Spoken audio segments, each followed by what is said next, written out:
பாடகி ஸ்வாகதா தமிழ் திரையுலகில் ரொம்ப அறியப்பட்ட பாடகி மற்றும் இசைக்கலைஞரும் கூட. இவங்க பிக் பாஸ் புகழ் மாயாவோட உடன் பிறந்த சகோதரி. இவங்க ரீசெண்டாக கொடுத்த பேட்டி இப்போ பலரையுமே அதிர்ச்சிக்கு உள்ளாக்கி இருக்குது.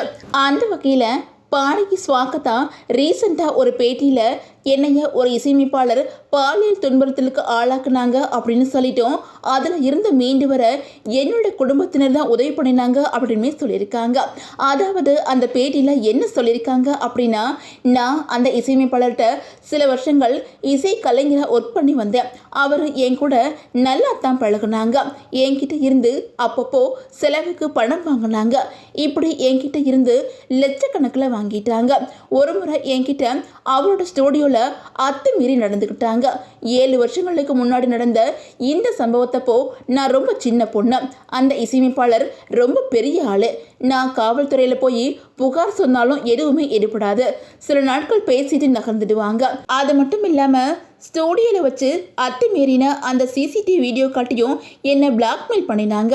நான் இந்த வீடியோவை ரிலீஸ் பண்ணினா உன்னோட மானம்தான் போகும், எனக்கு எந்த பயமும் இல்லை, நான் காவல்துறைக்கு போகிறேன் அப்படின்னு சொல்லிட்டேன். அதுக்கப்புறம் என்னோட காலில் விழுந்தெல்லாம் மன்னிப்பு கேட்டார். என்னோட வீட்டுக்கே வந்து என்னோட காலில் விழுந்தார். என்னோட சகோதரி மாயா மற்றும் மாயோட ஃப்ரெண்ட்ஸ் கண் முன்னாடியே என்னோட காலில் விழுந்தார். நான் அவரோட மியூசிக் கார்டுகளை திருடிட்டேன், எனக்கு பைத்தியம் பிடிச்சிருச்சு அப்படின்னு சொல்லிட்டு மற்றவங்களை சமாளித்தார். என்னோட பெற்றவங்களுக்கும் இந்த விஷயமெல்லாம் தெரியும். இதை சொன்னதும் அவங்க பயந்து எனக்கு திருமணம் பண்ணி வைக்க முடிவெடுத்து மாப்பிள்ளை பார்க்க ஆரம்பிச்சிட்டாங்க. என்னோட சகோதரி மாயா தான் என்னை தமிழ்நாட்டிலேருந்து ரிஷிகேஷுக்கு அனுப்பி வச்சாங்க. நான் முறையாக சட்டப்படி அந்த இசையமைப்பாளரை அம்பலப்படுத்துவேன் அப்படின்னு சொல்லிட்டு அந்த பேட்டியில் சொல்லியிருக்கிறாங்க. இவங்களோட இந்த பேட்டியை பற்றி ரசிகர்கள் பலருமே யார் அந்த காம கொடூரன் இசையமைப்பாளர் அப்படின்னு கேட்டு வந்துட்டு இருக்கிறாங்க.